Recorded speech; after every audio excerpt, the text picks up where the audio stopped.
मनीषा काय बनवते? आज साबुदाण्याची खिचडी. रात्रीचं जेवण आहे साबुदाण्याची खिचडी. दुपारीच करायचं होतं. दुपारी करायची होती साबुदाण्याची खिचडी, ती बनवली जाते संध्याकाळी. काय झालं, मला उपवास होता आज, कुरड्या पण होत्या. कुरड्यांमुळं सगळं लेट झालं.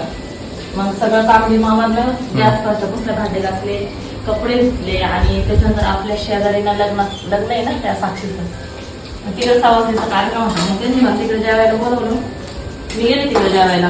मग साबुदाणा बनवलाच नाही, तसंच राहिला. मग मी तो फ्रीज मध्ये ठेवला होता. आणि हे पोरांना पण आवडतो.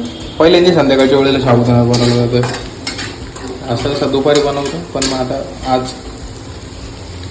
साबुदाणा आणि अजून काय मसाले भात बनवणार आहे. मसाले भात, साबुदाणा आणि त्याच्यानंतर बस एवढंच आहे की नाही. किती मस्त दिसत राहिले.